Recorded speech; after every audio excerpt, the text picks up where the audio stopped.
Hello नमस्ते सबैजनालाई। आज हामी क्लास 10 साइन्स अन्तर्गत क्लासिफिकेसन अफ एलिमेन्ट पढ्न गइरहेको छौँ। सो क्लासिफिकेसन अफ एलिमेन्ट भनेको के हो त? Why it is so much important? यो इम्पोर्टेन्ट पनि हो, इम्पोर्टेन्ट छ है। Why the classification is important? यो क्वेसन नै इम्पोर्टेन्ट छ। So the classification of element भनेको के हो त्यो तर्फ जाउँ। So classification of element means the एलिमेन्टलाई क्लासिफाई गर्नु। त किन इम्पोर्टेन्ट छ त?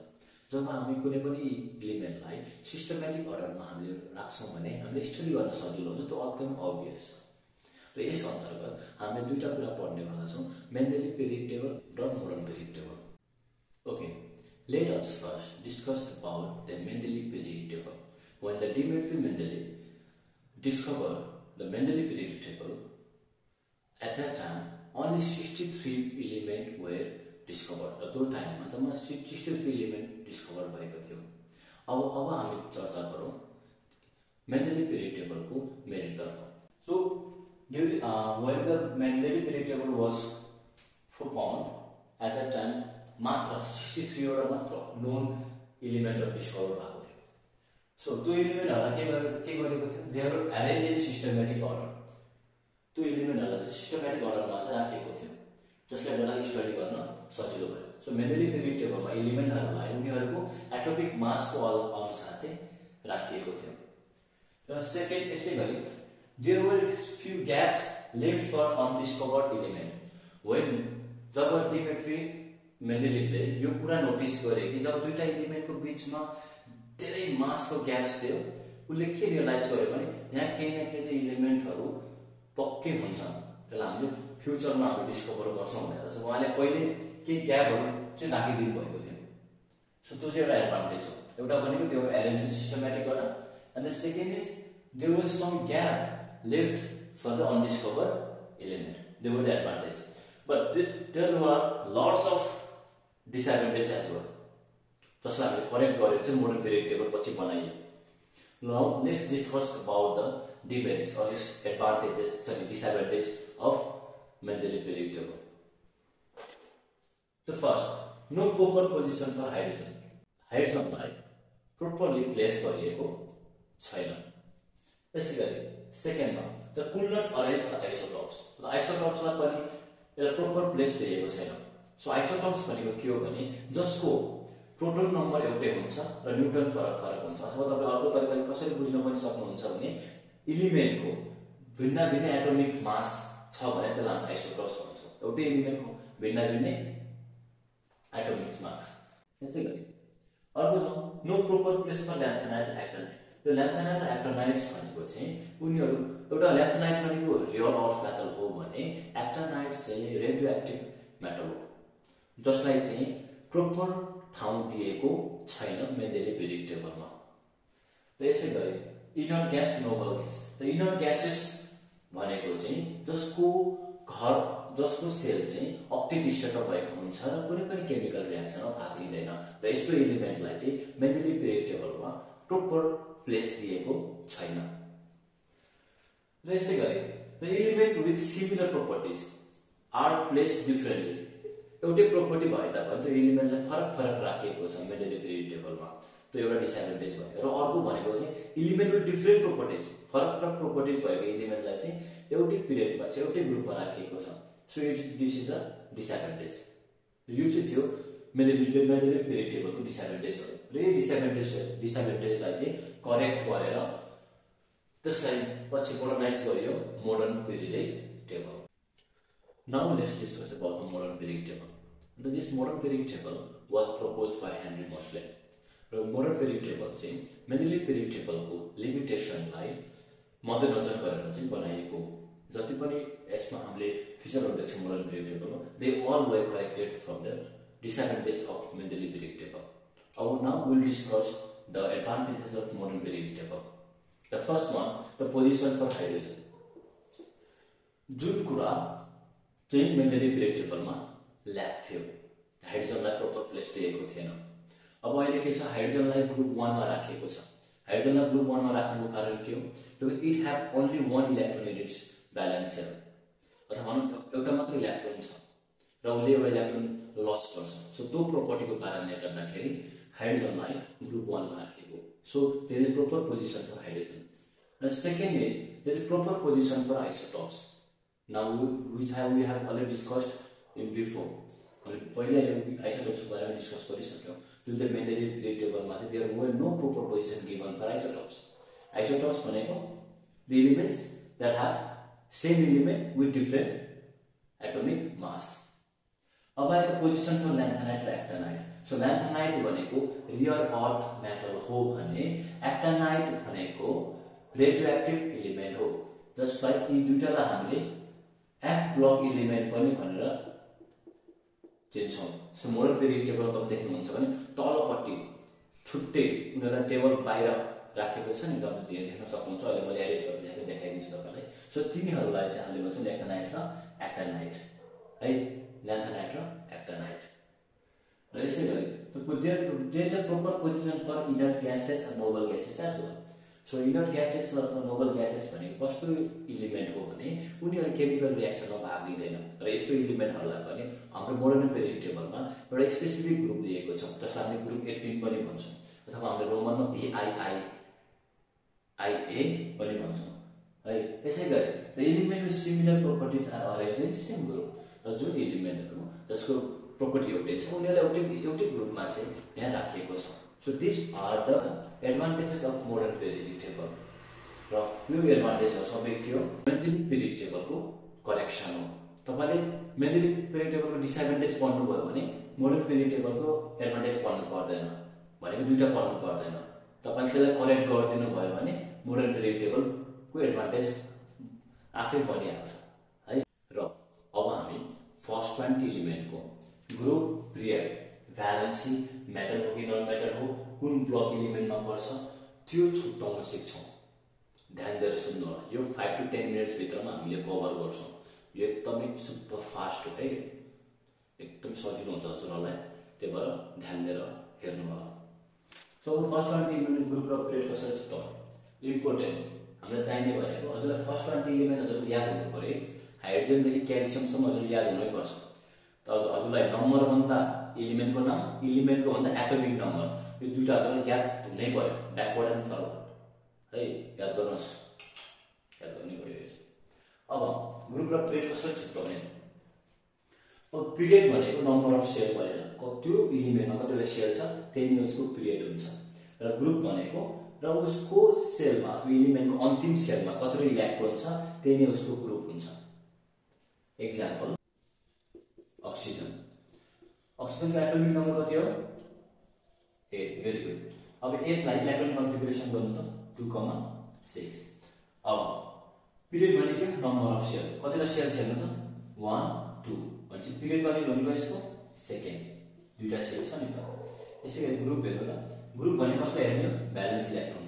अन्तिमको इलेक्ट्रोनलाई हेर्नु पर्यो. अन्तिमको इलेक्ट्रोनमा कति छ? 6 छ. 6 भयो भने हामी के लेख्छौं रोमनमा? VIA लेख्छौं. VIA. अथवा यसलाई यदि याद गर्नुहोस् है, यदि भ्यालेन्स इलेक्ट्रोन 2 भन्दा माथि छ भने त्यसमा 10 प्लस गरिदिनु, 10 जोडिदिनु. 3 छ भने 10 प्लस गरिदिनु 13, 4 छ भने 10 प्लस गरिदिनु 14, 5 छ भने 10 प्लस गरिदिनु 15, 6 छ भने 10 प्लस गरिदिनु 16. त्यसैले हामीले ग्रुप 16 पनि हामीले भन्न सक्छौं है. ग्रुप 16 पनि हामीले भन्न सक्छौं. यसै अर्को एक्जाम्पल दिन्छु मैले. हेर्नुस् है, म्याग्नेशियम. म्याग्नेशियम एटोमिक नम्बर हो 12. टुडे इलेक्ट्रोन कन्फिगरेसन गर्नु 2,8,2. अब पिरियड भन्नुस् त. हेर्नुस् ध्यान दिएर कतिवटा सेल छ? 1 2 3 पिरियड 3. अब ग्रुप हेर्नुस् त. अन्तिममा कति इलेक्ट्रोन छ? दुईटा 4. सो ग्रुप पनि कति हुनु गयो यसको? IIA अथवा ग्रुप 2 सेकेन्ड. यसरी हामीले ग्रुप र पिरियड छुट्याउँछौं. आयो ग्रुप र पिरियडमा हजुरलाई प्रब्लम छैन. ध्यान दिएर हेर्नु है. नम्बर अफ सेल हुनु पर्यो. नम्बर अफ सेल भनेको पिरियड, अन्तिम सेलमा कति इलेक्ट्रोन छ त्यही नै उसको ग्रुप. that's it. तपाईले सजिलैसँग छुट्याउन सक्नुहुन्छ. अब चाहिँ हाम्रो नेक्स्ट हो. अब हामी फर्स्ट 20 एलिमेन्टको भ्यालेन्सी निकाल्न सिक्छौं है. र यसको लागि दुईटा कुरा थाहा हुनु पर्यो. यदि कुनै पनि एलिमेन्टको भ्यालेन्स इलेक्ट्रोन 4 भन्दा कम छ भने जे हो त्यही लेखिदिनु. 1 छ भने 1 लेखिदिनु, 2 छ भने 2 नै लेखिदिनु, 3 छ भने 3 नै लेखिदिनु, 4 छ भने 4 नै लेखिदिनु। तर यदि भ्यालेन्स इलेक्ट्रोन 4 भन्दा बढी छ भने त्यसलाई 8 सम्म सबट्र्याक्ट गरिदिनु। 5 छ भने 8 सम्म सबट्र्याक्ट गर्नु पर्यो, 8 - 5 3। 6 छ भने 8 सम्म सबट्र्याक्ट गरिदिनु पर्यो, 8 - 6 2 है। एक्जाम्पल क्याल्सियमको एटोमिक नम्बर हो 20 लाई इलेक्ट्रोनिक कन्फिगरेसन गर्नु त 2, 8, 8, 2 र भ्यालेन्स इलेक्ट्रोन हेर्नु कति छ हामीसँग 2 छ। हेर्नु त 4 भन्दा कम छ भने जे हो त्यही लेख्ने भनेपछि क्याल्सियमको भ्यालेन्सी कति रहेछ 2 रहेछ। यसरी बुझ्नु पर्यो। अर्को एक्जाम्पल लिउँ क्लोरिन। क्लोरिनको एटोमिक नम्बर हो 17 लाई चाहिँ इलेक्ट्रोनिक कन्फिगरेसन गर्नु त 2, 8, 7। अन्तिमको सेल हेर्नु त भ्यालेन्स इलेक्ट्रोन हेर्नु कति छ 7 छ। के गर्नु पर्यो यदि 4 भन्दा धेरै भयो भने 8 सम्म सबट्र्याक्ट गरिदिनु, 8 - 7 कति हुन्छ 1। So the valence of chlorine will be 1। सजिलो छ है, दुईटा रुल थाहा पाउनु भयो भने भ्यालेन्स निकाल्न सजिलोसँग तपाईले सक्नुहुन्छ। अब हम फर्स्ट 20 एलिमेन्टको मेटल र नन मेटल छुटाउन सिक्छौं। अब यसको लागि हामीलाई थाहा हुनुपर्छ के अब हेर्नुस् यदि भ्यालेन्स इलेक्ट्रोनमा 1 देखि 2 इलेक्ट्रोन छ अथवा 2 भन्दा कम छ भने त्यो मेटल हो, 2 भन्दा बढी छ भने त्यो नन मेटल हो, लेस देन 2 इलेक्ट्रोन छ भने त्यो मेटल, मोर देन 2 इलेक्ट्रोन छ भने त्यो नन मेटल। यदि भ्यालेन्स इलेक्ट्रोन है अन्तिमको सेलमा चाहिँ इलेक्ट्रोन 2 भन्दा कम छ भने मेटल, 2 भन्दा बढी छ भने नन मेटल। जस्तै एक्जाम्पल लिउँ क्याल्सियम र क्लोरिन है। हेरौँ क्याल्सियममा 20 क्लोरिनमा 17। अब क्याल्सियम इलेक्ट्रोन कन्फिगरेसन गर त 2, 8, 8, 2 क्लोरिनलाई कन्फिगरेसन गर 2, 8, 7। मैले के भनेको छु त 2 भन्दा कम भयो भने त्यो मेटल, 2 भन्दा बढी भयो भने नन मेटल। अब अन्तिमको सेल हेर त कति छ 2 भनेपछि क्याल्सियम के रहेछ मेटल रहेछ। अब क्लोरिनको अन्तिमको सेल हेर कति छ 7, 2 भन्दा धेरै छ भनेपछि क्लोरिन के रहेछ नन मेटल रहेछ। यसरी हामीले मेटल र नन मेटल छुटाउँछौं है। र यो जुन एस र पी ब्लक एलिमेन्ट छ नि एस र पी ब्लक एलिमेन्टलाई पनि सेम यही रुल हो।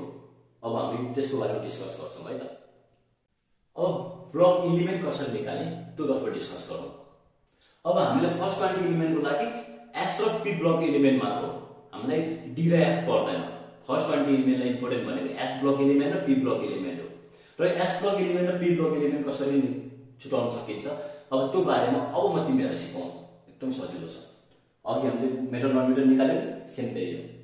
अब भ्यालेन्स इलेक्ट्रोन यदि 2 भन्दा कम छ भने त्यो एस ब्लक एलिमेन्टमा पर्छ, यदि भ्यालेन्स इलेक्ट्रोन 2 भन्दा बढी छ भने त्यो पी ब्लक एलिमेन्टमा पर्छ। जस्तै अघि मैले मेटल नन मेटल बुझाएँ सेम त्यस्तै बुझ्नु। मेटल भनेको एस ब्लक एलिमेन्ट हो, नन मेटल भनेको पी ब्लक एलिमेन्ट हो। Example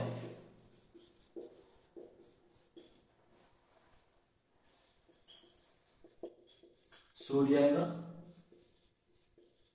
chlorine. सोडियमको एटोमिक नम्बर हो 11, 2, 8, 1। क्लोरिनको 17, 2, 8, 7। भ्यालेन्स इलेक्ट्रोन हेर्नु कति छ 1, 2 भन्दा कम छ के न भनेपछि कुन ब्लक एलिमेन्टमा पर्यो एस ब्लक एलिमेन्टमा पर्यो। सोडियम एस ब्लक एलिमेन्टमा पर्दो रहेछ। अब क्लोरिनको हेर्नु अन्तिम सेलमा छ 7 छ, 2 भन्दा बढी हो भनेपछि केमा पर्यो पी ब्लक एलिमेन्टमा पर्यो।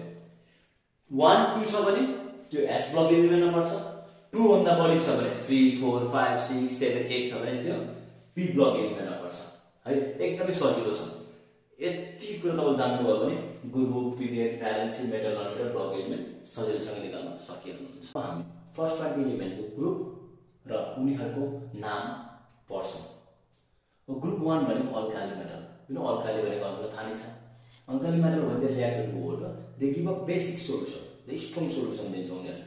सो ग्रुप 2 भनेको अल्कालाइन अर्थ मेटल त अल्कालाइन भनेको नि त्यो बेसिक सोल्युसन तर उनीहरुले वीक सोल्युसन प्रोड्युस गर्छ सो ग्रुप 13 भनेको बोरोन फ्यामिली ग्रुप 14 भनेको कार्बन फ्यामिली त्यो मेटलहरु गइहाल्यो अनि ग्रुप 15 भनेको नाइट्रोजन नन मेटल ग्रुप 16 भनेको अक्सिजन नन मेटल अब अक्सिजनलाई हामीले कार्बोजन पनि भन्छौं ग्रुप 17 भनेको हालोजेन्स ग्रुप 17 मा पर्ने एलिमेन्ट जब मेटलसँग रियाक्ट गर्छ नि they form salt so they are called halogens है बेसिकली ग्रुप 18 लाई इनर्ट ग्यास अथवा नोबल ग्यास भनिन्छ किन because they do not take part in any chemical reaction किन लिनु पनि पर्यो किनकि they have already octet or duplet state duplet अथवा ऑक्टेट स्टेट भएको कारणले गर्दा they do not take part in any chemical reaction so this are the names of the first 20 element groups है त्यो ग्रुप फर्स्ट 20 एलिमेन्ट को ग्रुपहरुको नाम चाहिँ यिनीहरु हुन् अब हामी सबसेलको आधारमा इलेक्ट्रोनिक कन्फिगरेसन गर्नमा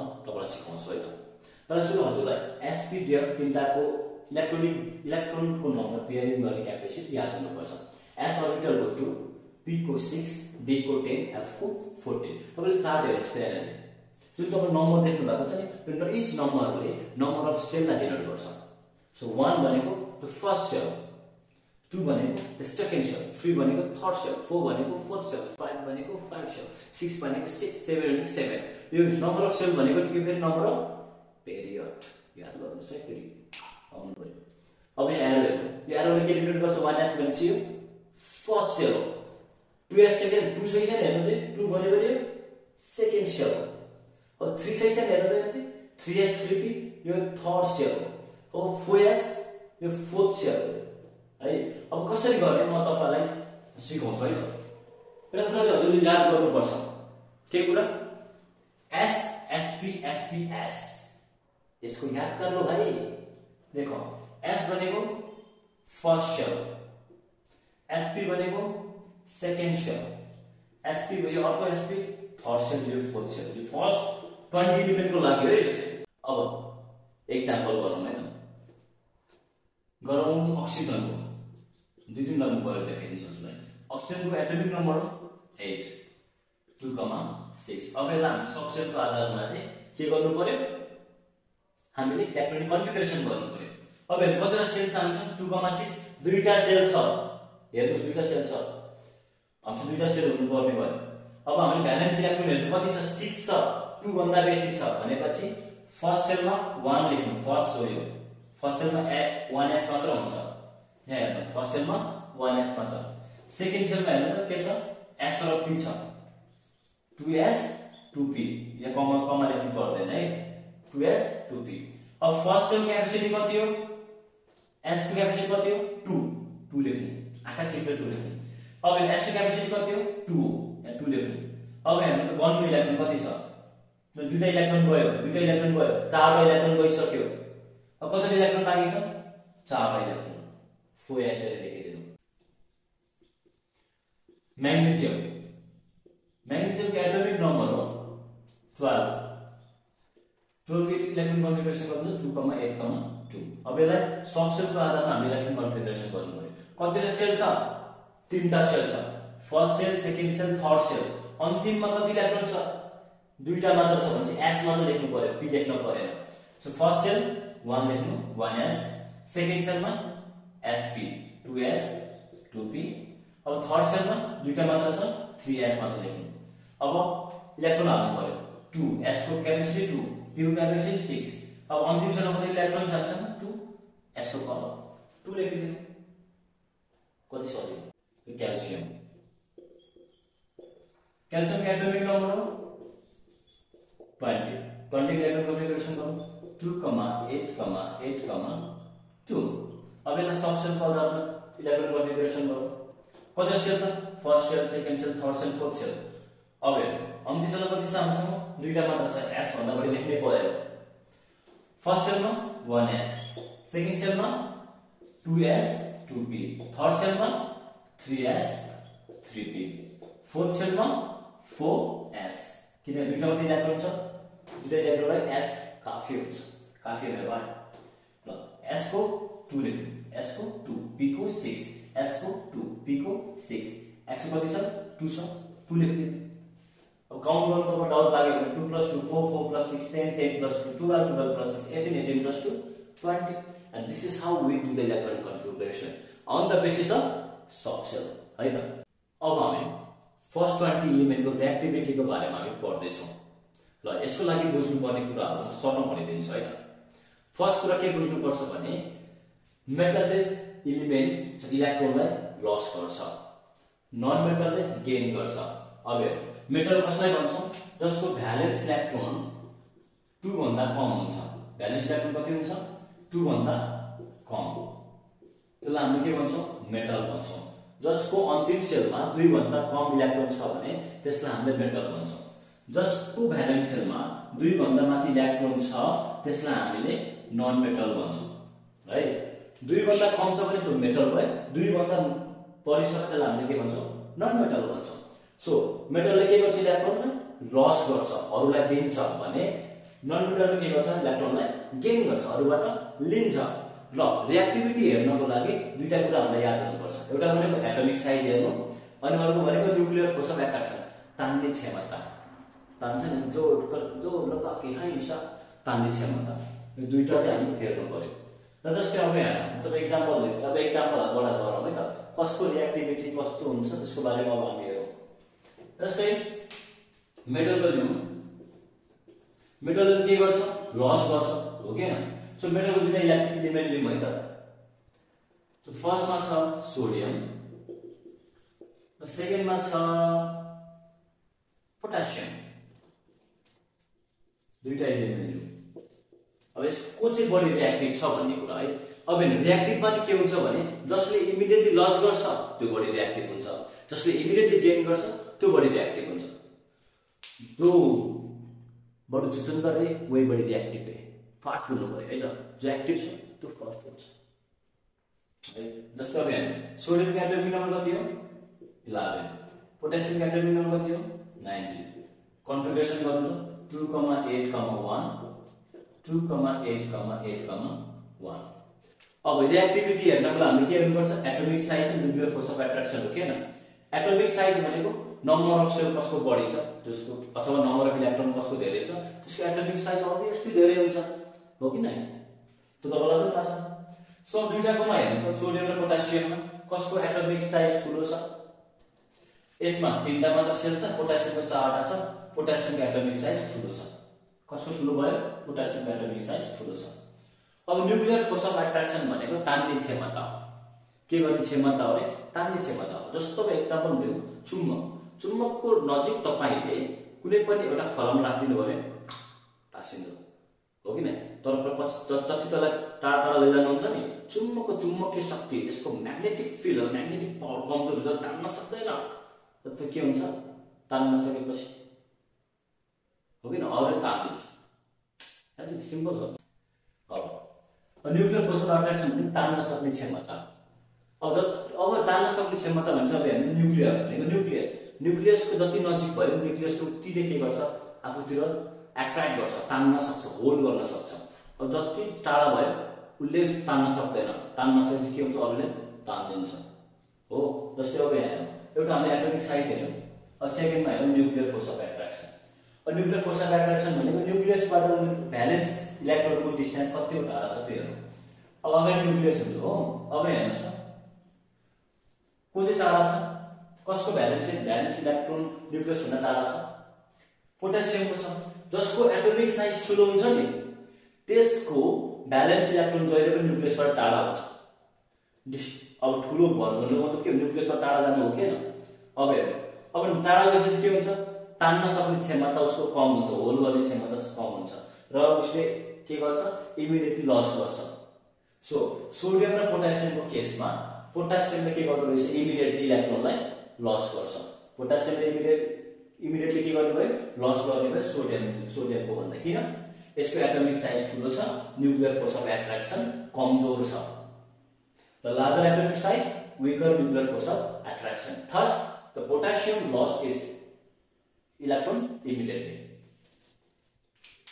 Now a non-metal heरौँ। So what does the non-metal do? Non-metal gain the electron. अब हामी के हेर्नु पर्यो एटमिक साइज र न्यूक्लियर फोर्स अफ एट्र्याक्सन हेर्नु पर्यो। गेन भन्नुको मतलब के तान्ने, तान्नको लागि के हुनु पर्यो, त्यो न्युक्लियसबाट नजिक हुनु पर्यो र उसले तान्न सक्छ कि हो। अब यहाँ एटोमिक साइज र न्युक्लियर फोर्स अफ एट्र्याक्सन, अब यहाँ चाहिँ हेर्नु पर्यो एटोमिक साइज कसको सानो छ, फ्लोरिनको सानो छ।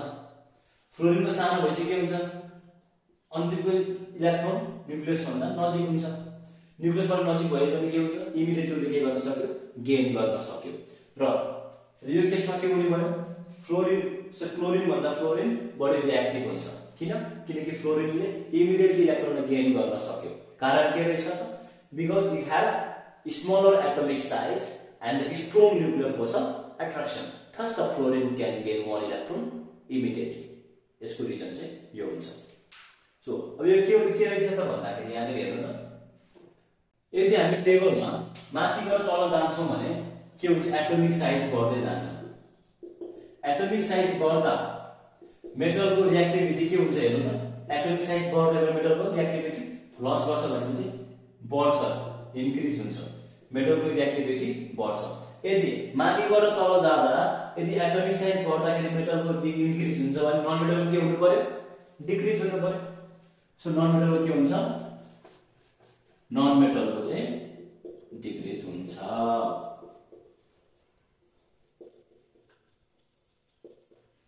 यो चाहिँ पिरियड टेबल माथिबाट तल जाँदाखेरि है। अब पिरियडमा राइट लेफ्ट र राइटमा जाँदा के हुन्छ त, लेफ्ट टु राइट। अब यहाँ पिरियड टेबलमा के गरेको छ, एलिमेन्टलाई उनीहरूको एटोमिक नम्बरको इन्क्रिजिङ अर्डरमा राखिएको छ, हो कि हैन। जब लेफ्ट र राइटमा जान्छौँ एटोमिक नम्बर बढ्दै बढ्दै बढ्दै बढ्दै जान्छ हो। अब एटोमिक नम्बर बढ्दै गएपछि के हुन्छ, मेटलले लस गर्दैन, मेटलले के गर्दैन, सक्दैन लस गर्दैन। एटोमिक नम्बर बढ्यो भने के हुने भयो, मेटलको रिएक्टिभिटी घट्छ।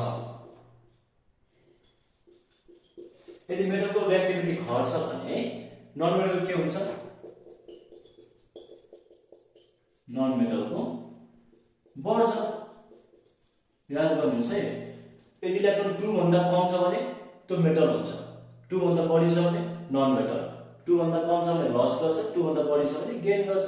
त्यो गेन गर्ने प्रोपर्टी नन मेटलको, लस गर्ने प्रोपर्टी कसको, मेटलको। सो अब इलेक्ट्रोन बढ्दै गयो भने नन मेटलको रिएक्टिभिटी घट्छ, नन मेटलको रिएक्टिभिटी बढ्छ। यही कुरा हो है।